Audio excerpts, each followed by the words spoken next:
Shalom, selamat pagi, salam sejahtera bagi kita semua.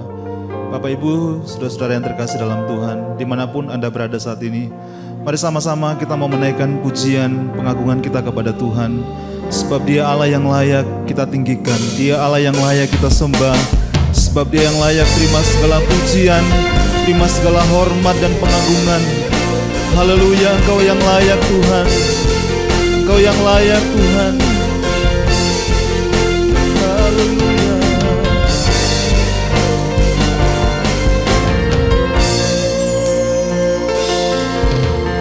Alam semesta melukiskan kebesaran Tuhan, bumi dan surga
Tuhan. Kau yang layak, Kau yang layak Tuhan. Kau yang layak, Kau yang layak Tuhan. Haleluya, haleluya. Kami muliakan nama-Mu Tuhan. Kami muliakan nama-Mu Yesus. Sebab Engkau yang layak Tuhan. Sebab Engkau yang layak Tuhan. Haleluya, haleluya, haleluya, haleluya, haleluya. Terpujilah nama-Mu Tuhan. Terpujilah nama-Mu Tuhan. Terpujilah nama-Mu Tuhan. Haleluya. Yesus Tuhan, Kau yang layak Tuhan. Kau ditinggikan Tuhan. Kau dimuliakan selamanya Tuhan. Kau dimuliakan Tuhan.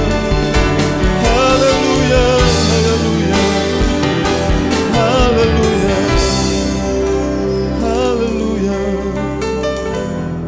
Terima kasih Tuhan. Tiba saatnya kami mau mendengarkan firman-Mu Tuhan. Hanya Engkau satu-satunya yang menjadi penolong kami. Engkau satu-satunya yang menjadi sumber kekuatan, pengharapan kami Tuhan. Terima kasih Tuhan, terima kasih Tuhan.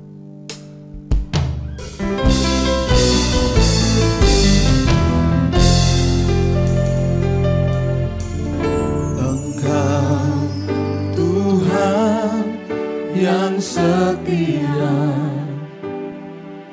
waktu-Mu selalu yang terbaik. Engkau Tuhan sandaranku, dan ku hanya kan berharap padamu. Satu-satunya yang andalkan,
Engkau Tuhan memberkati, Tuhan pemulihmu, Tuhan pemulihmu.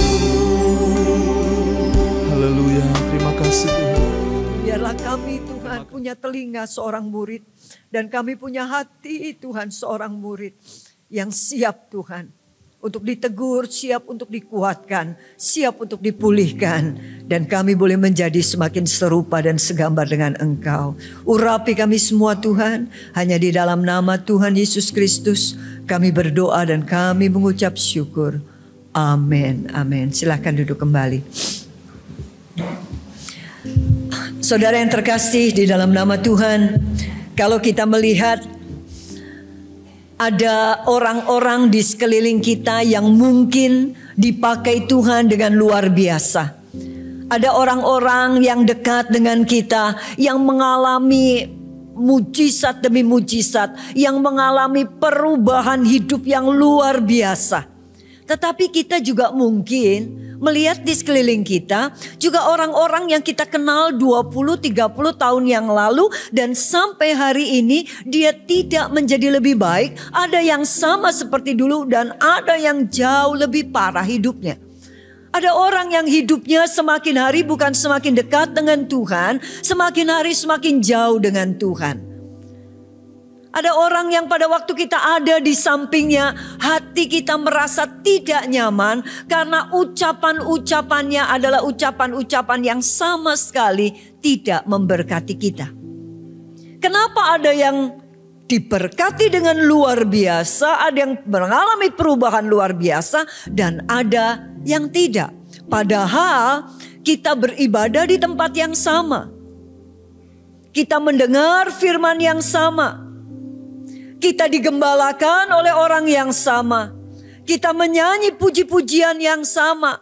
Kita masuk kelas-kelas yang sama. Tapi kenapa ada perbedaan? Yang satu luar biasa dan yang satu biasa saja. Saudara, kali ini kita mau membahas satu pribadi di dalam firman Tuhan. Yang dia adalah orang yang berdosa, dia orang yang tidak disukai, dia orang yang bejat boleh dikatakan. Tetapi kemudian dia berubah menjadi satu pribadi yang luar biasa yang menyenangkan hati Tuhan. Dan semua itu berawal dari minatnya. Berawal dari keinginannya. Mari kita melihat satu tokoh ini, yaitu Sakeus. Sakeus adalah boleh dikatakan dia orang yang berdosa karena yang dia lakukan itu sesuatu yang merugikan orang sebangsanya. Dia orang Yahudi, tetapi kemudian dia ngambil pajak orang-orang Yahudi, mungkin banyak juga yang ditekan, dan kemudian dia setor uang itu kepada penjajah yang pada waktu itu yang menjajah orang-orang Yahudi adalah Roma. Jadi orang-orang Yahudi sangat benci sama Sakeus, bukan belain teman-temannya, tapi justru lebih belain musuhnya. Sakeus juga orang yang pendek, yang cebol, perangainya nggak disukai oleh banyak orang, dan satu kali Sakeus mendengar kalau ada Yesus di kota itu dan Yesus sedang mau lewat di satu jalan yang ada di kota itu. Dan waktu Sakeus mendengar ini, dia orang berdosa, seharusnya dia gak minat. Mari kita lihat berapa banyak orang yang males datang beribadah karena gak niat, gak minat. Nggak ada ketertarikan, nggak ada kerinduan untuk berjumpa dengan Tuhan, sehingga dia nggak hadir, ya. Dan Sakeus ini rupanya betul-betul kepengen ketemu kepada Tuhan. Dan kita lihat di dalam ayatnya yang keempat, Lukas 19 ayat yang keempat. Maka berlarilah ia mendahului orang banyak, lalu memanjat pohon ara untuk melihat Yesus yang akan lewat di situ. Sakeus lari. Kenapa dia lari? Karena dia pendek. Kalau orang pendek, kakinya pendek. Kalau kakinya pendek, langkahnya pendek. Kalau langkahnya pendek berarti dia pasti akan ada di belakang dari orang-orang yang normal. Dan untuk mencapai garis depan, itu sebabnya Sakyus lari supaya dia di depan. Tapi dia tahu pada waktu dia ada di depan, dia pasti juga memang budaya timur nggak ada budaya ngantri ya, dari dulu juga nggak ada budaya ngantri. Sehingga kalau dia ada di depan dan terus dia ketemu dengan orang-orang yang dia tahu persis bahwa orang-orang itu adalah orang-orang yang pasti benci, yang pasti nyinyir dengan dia, yang pasti muak ngelihat si Sakyus, pasti Sakyus akan didempet dan dia pada akhirnya bisa juga kepental ke belakang. Dan waktu Yesus lewat, dia nggak bisa lihat apa-apa karena dia pendek. Yang dia lihat cuma punggungnya orang. Dia putar otak gimana caranya untuk ketemu sama Yesus. Kerinduannya begitu besar. Sehingga dia kemudian mendapatkan cara, karena dia pendek, dia naik pohon ara. Bayangin, ini sesuatu yang gak biasa. Boleh dikatakan ini sesuatu yang liar. Selayaknya orang berdiri, tetapi kok dia naik pohon ara. Dan harus diketahui, Sakyus ini orang kaya dan orang terpandang. Biasanya orang kaya dan orang terpandang agak jaga sikap supaya enggak digosipin macam-macam. Tetapi Sakyus sudah enggak mikir gengsi, enggak mikir yang begitu-begitu, enggak mikir dia statusnya seperti apa. Kerinduannya, minatnya untuk ketemu Tuhan jauh melebihi dari semua itu. Dan di sini pada akhirnya dia berjumpa dengan Tuhan. Kenapa dia berjumpa dengan Tuhan? Intinya karena apa? Next.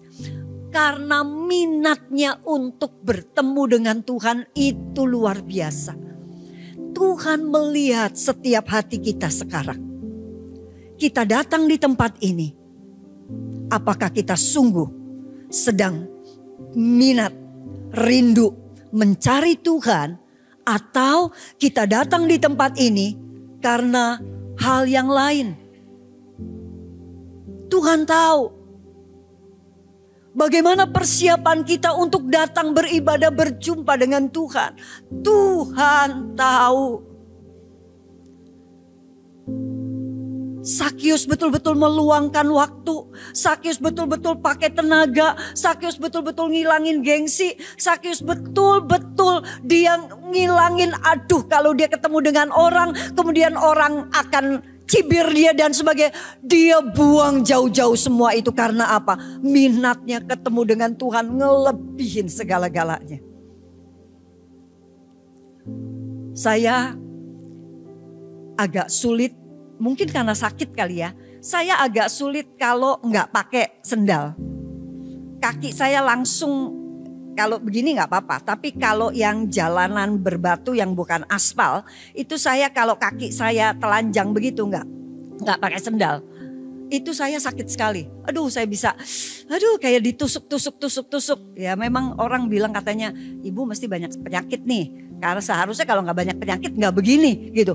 Jadi saya paling nggak bisa kalau nggak pakai sendal kalau di jalan begitu. Apalagi ada orang yang kuat tuh ya, batu-batu jalan kaki katanya itu terapi. Aduh kalau buat saya bukan terapi, buat saya itu membunuh saya. Karena saya pasti nggak akan bisa, nggak akan bisa jalan. Tapi satu kali, bagus waktu masih kecil dia sakit. Bagus waktu masih kecil itu waktu masih umur setahun ya, belum ada 2 tahun. Masih di bawah setahun kali ya. Itu dia suka step gitu. Jadi waktu itu dia tiba-tiba step. Matanya udah gak kelihatan. Dia udah gigit begitu. Lari saya ke dokter.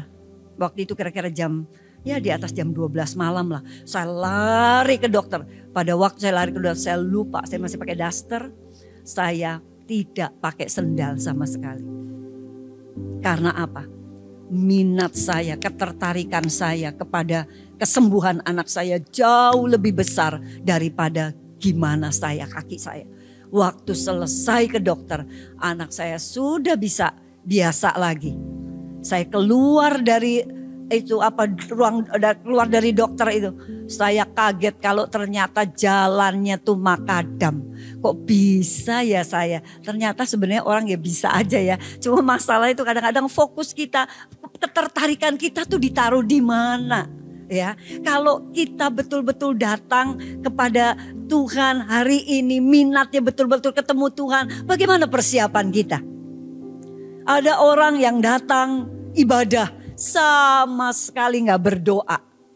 Ya udah datang aja, doanya kapan? Doanya nanti juga ada pembukaan, nanti juga ada doa sebelum firman, nanti juga ada doa setelah firman, nanti juga ada doa berkat.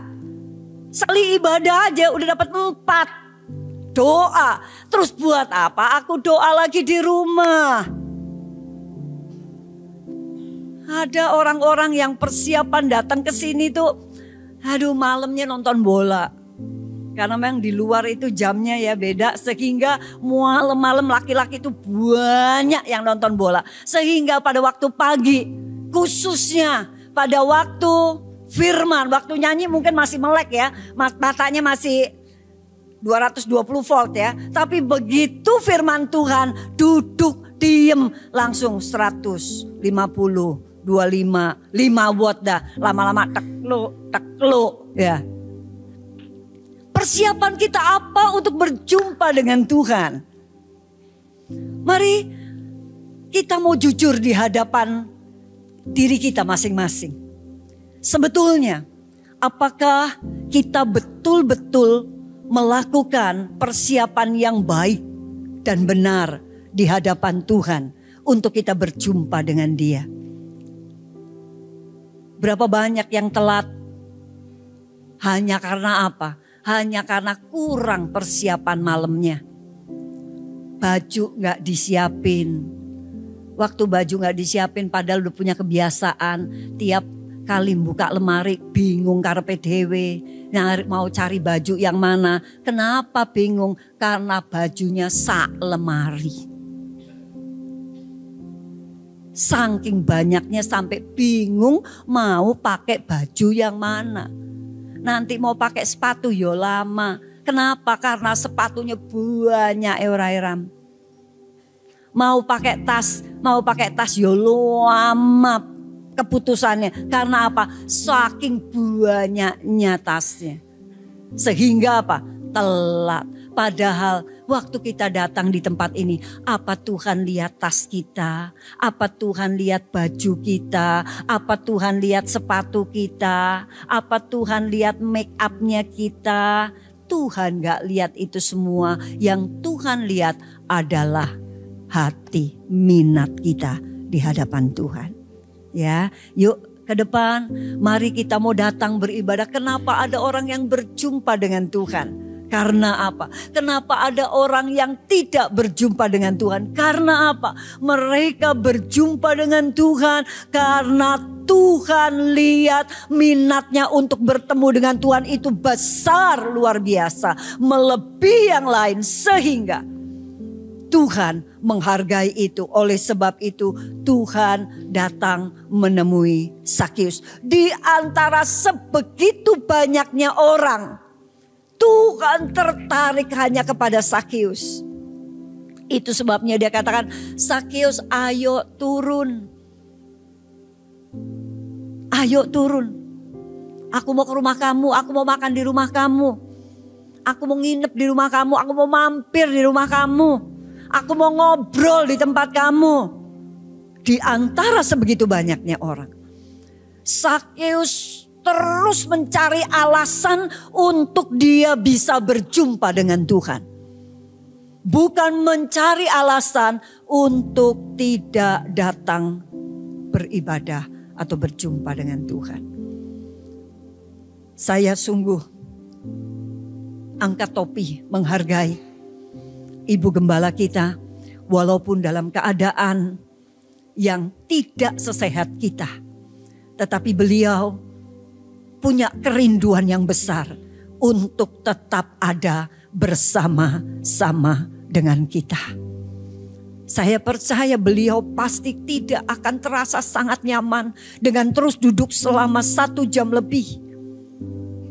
Pasti gak nyaman. mungkin pasti lebih enak untuk tiduran.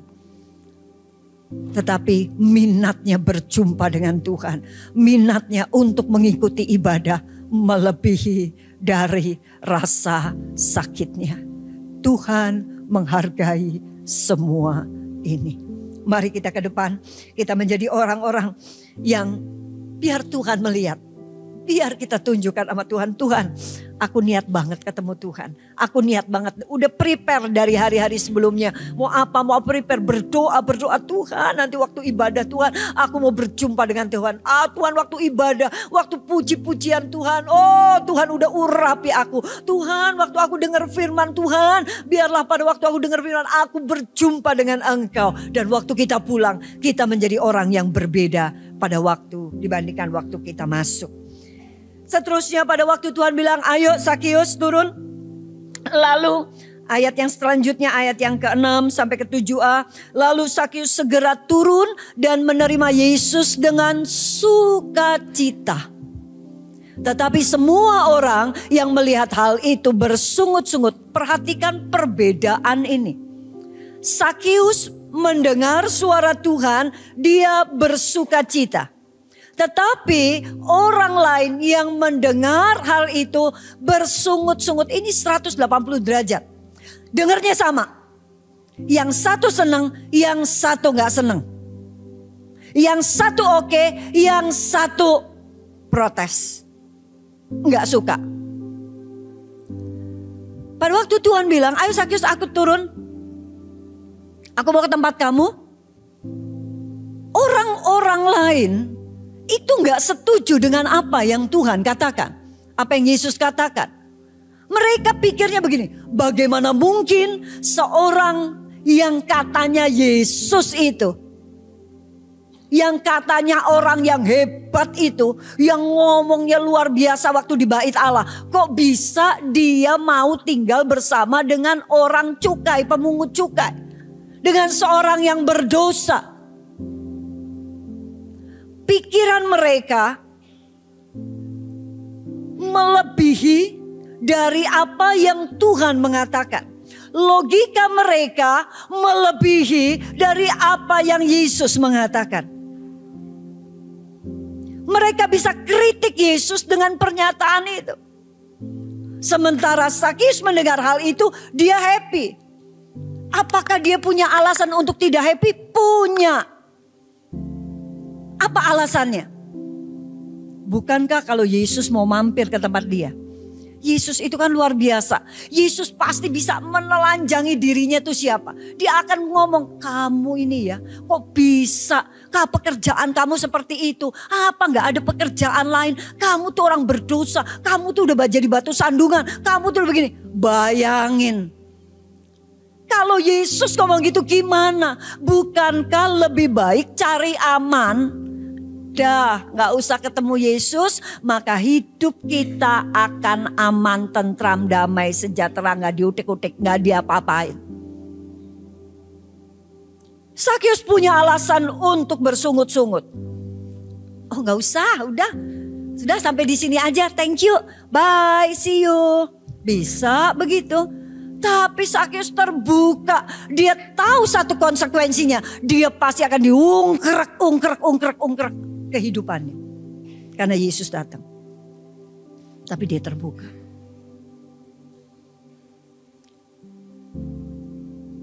Kenapa? Pada akhirnya, kalau kita lihat Sakius itu minatnya luar biasa. Dia bukan cuma sepenggal. Bukan minatnya itu bertemu dengan Yesus besar. Tapi semangatnya gak semangat soda. Pada waktu udah ketemu, diomongin sesuatu, dia terima. Next, kalau kita lihat minatnya untuk menerima Tuhan itu dengan sukacita. Lanjut.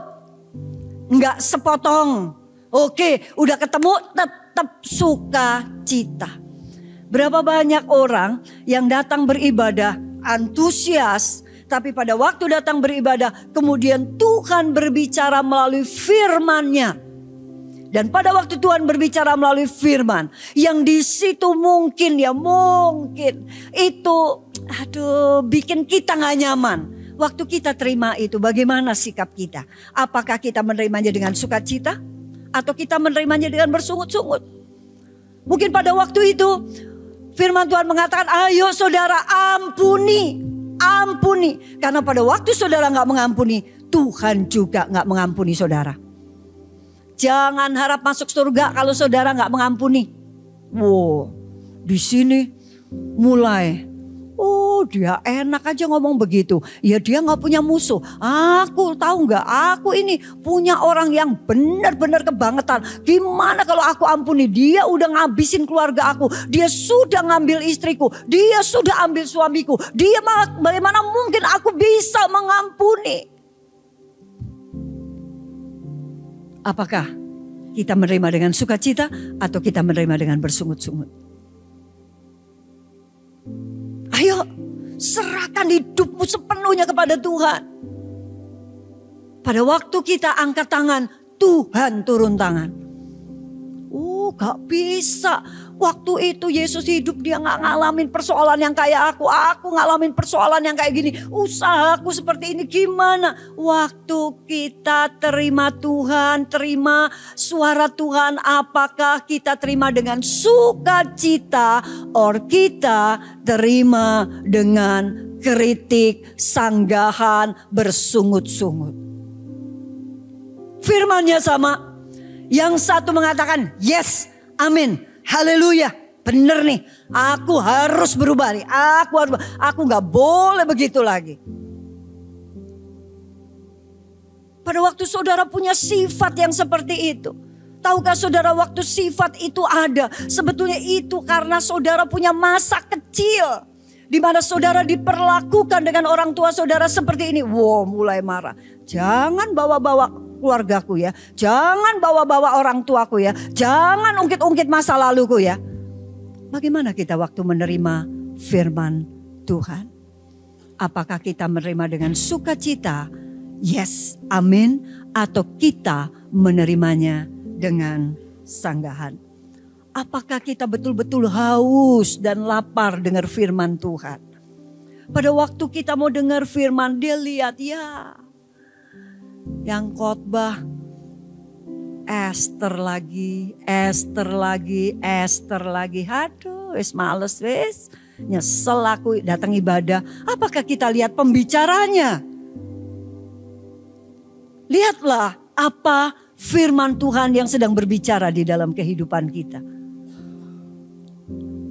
Apakah kita ini menjadi orang-orang yang pada waktu kita mendengar firman, ada sedikit perdebatan demi perdebatan di dalam kehidupan kita. Yuk, mari kita pada waktu kita mendengar firman, waktu dengar firman itu, hai istri-istri, tunduklah kepada suamimu. Terus si suami-suami langsung cenggol istrinya, tuh dengar. Terus kemudian kok yo pas. Pembicaranya gak ngomong, hai suami-suami kasihilah istri. Pas gak ngomong gitu. Mbok kelalen apa ya apa, lupa apa ya. Pulang tuh buat kamu, tuh buat kamu. Yuk, jangan kita jadi orang yang apapun yang firman kita mendengar, mari firman itu buat kita dan bukan buat sebelah kita, bukan buat tetangga kita. Ya, itu firman buat saya. Kalau suami dengar, istri tunduklah, suami harusnya berbicara. Apakah aku sudah layak untuk istriku tunduk sama aku? Apakah aku udah bersikap benar sampai istriku betul harus tunduk sama aku? Harusnya ada pernyataan itu di dalam kehidupan kita. Yuk, kita jangan jadi orang Kristen telur. Orang Kristen telur itu adalah orang Kristen yang semakin dikasih firman, semakin telur tuh kalau diencer, kalau direbus, makin rebus makin dia kenceng, kenyal. Ini mental, makin kenceng. Kita jangan jadi orang Kristen telur karena gesekan, karena firman, karena kejadian demi kejadian, kita akhirnya jadi orang Kristen yang kenceng. Jangan. Jadilah orang Kristen ubi. Ubi itu keras, tapi begitu direbus, dia jadi empuk.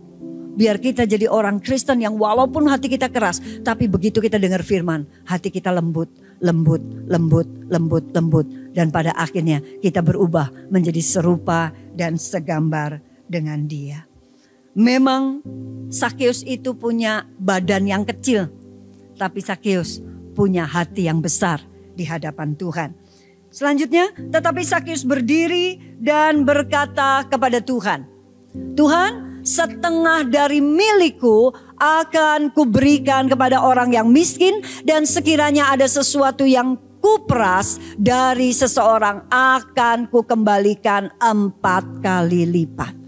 Waktu Yesus mampir di tempatnya, di tempat Sakeus atau di rumahnya Sakeus, rupanya ada perubahan dan ada action.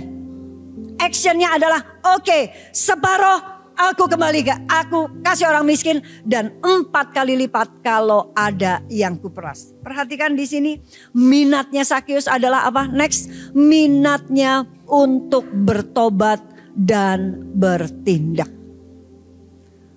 Waktu Sakeus dengar firman Tuhan, dia gak cuma amin, amin, bener, amin, amin. Cuma apa? Cuma itu. Tapi kemudian gak ada perubahan di dalam hidup. Iman tanpa perbuatan itu adalah mati. Sekalipun pikiran kita mengatakan, firman Tuhan benar, benar, aku percaya itu, Alkitab mengatakan itu. Tapi apakah ada action yang dilanjutkan, diteruskan, ada action. Next, mengubah apa yang kita pikir itu cuma akar dari pertobatan. Ya, betul. Itu cuma akar dari pertobatan. Tetapi mengubah apa yang kita lakukan itu adalah buah dari pertobatan. Buah dari pertobatan. Tuhan mau akarnya atau buahnya? Ada akar, belum tentu ada buah. Kalau ada buah, pasti ada akar.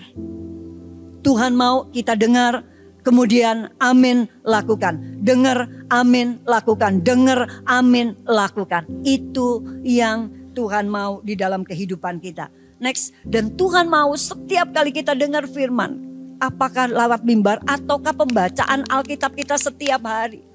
Tuhan mau kita mengenakan manusia baru yang terus menerus diperbaharui. Terus diperbaharui day by day.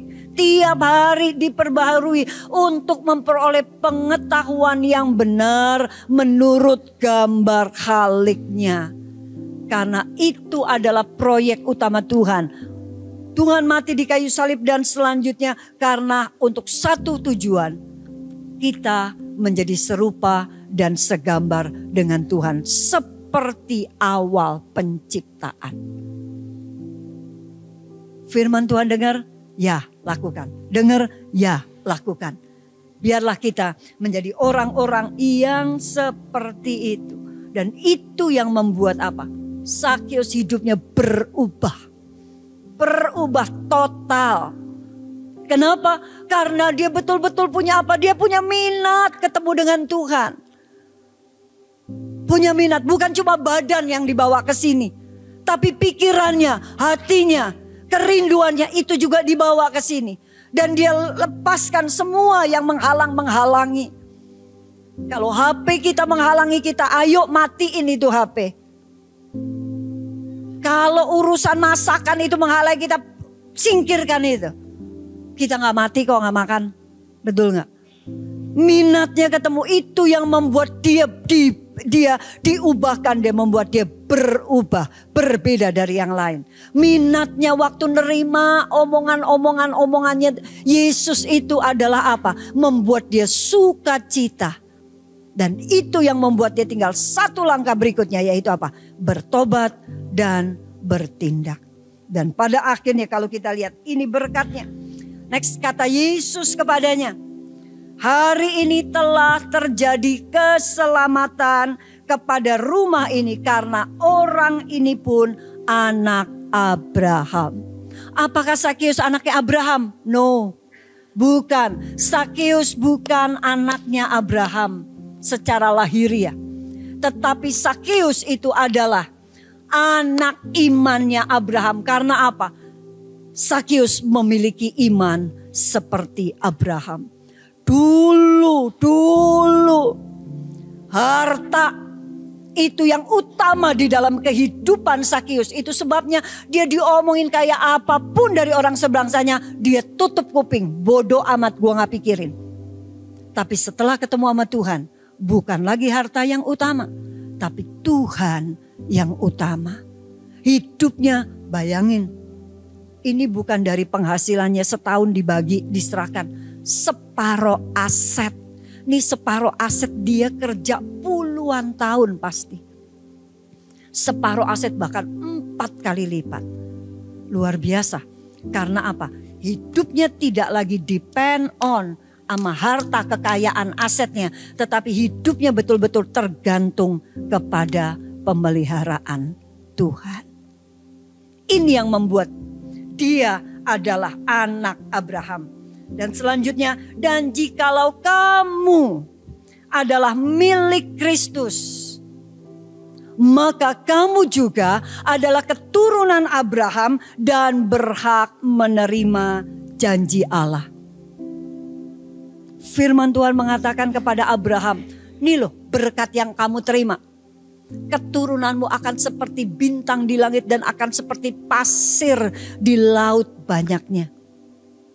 Kalau kita punya kehidupan seperti Abraham, kalau kita punya kehidupan seperti Sakeus, berdosa kemudian pada akhirnya berubah, saudara, kekristenan akan sangat berkembang.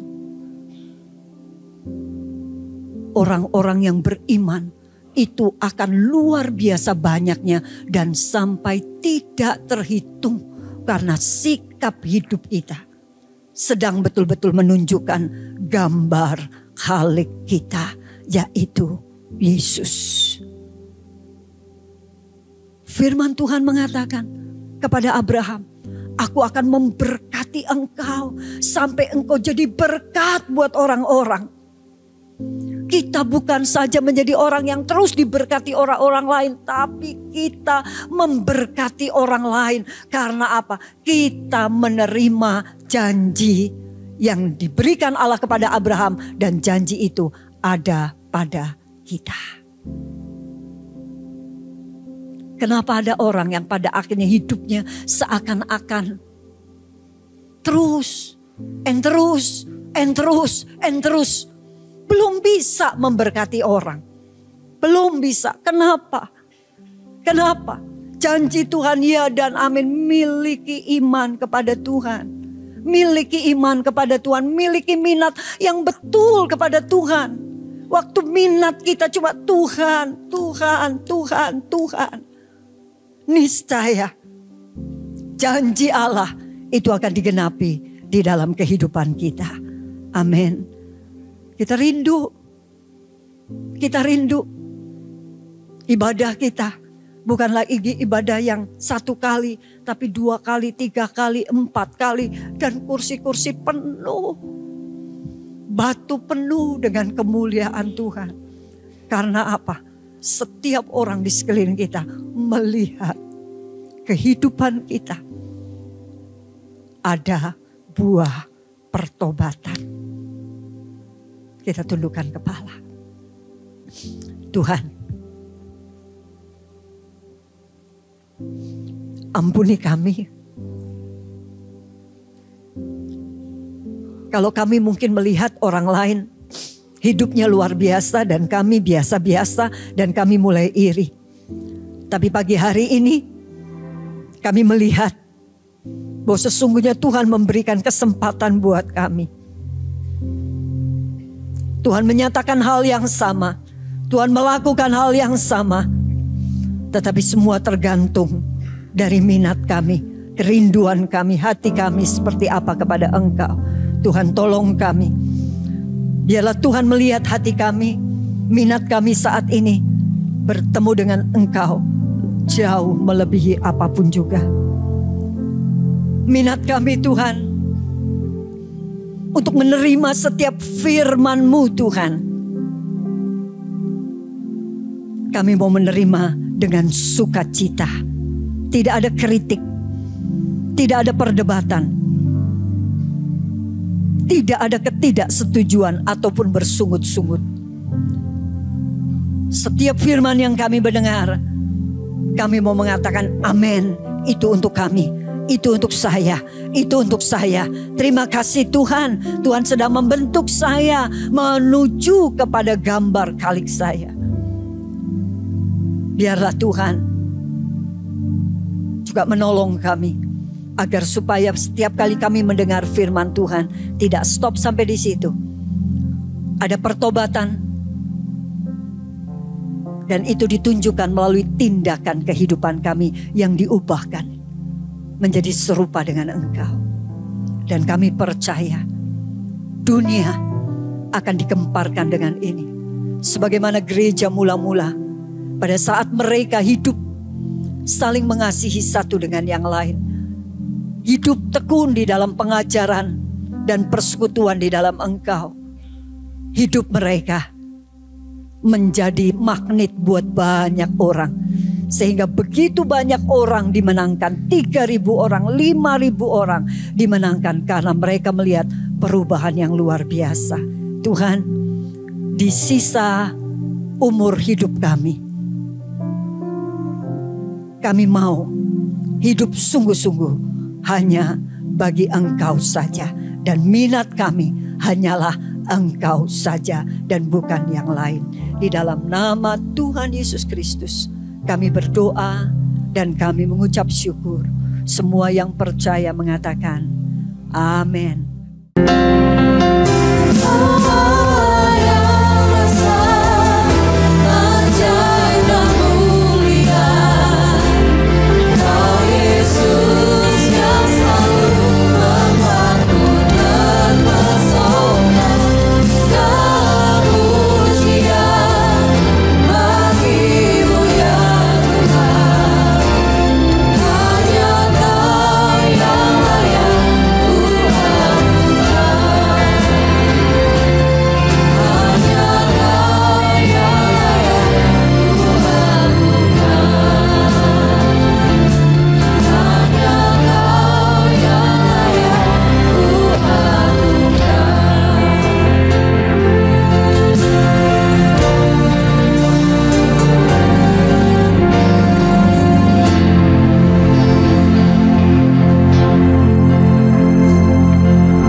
Ya Tuhan, hadirat-Mu tetap menyertai mereka untuk memberkati setiap rumah tangga mereka, seluruh anggota keluarga mereka.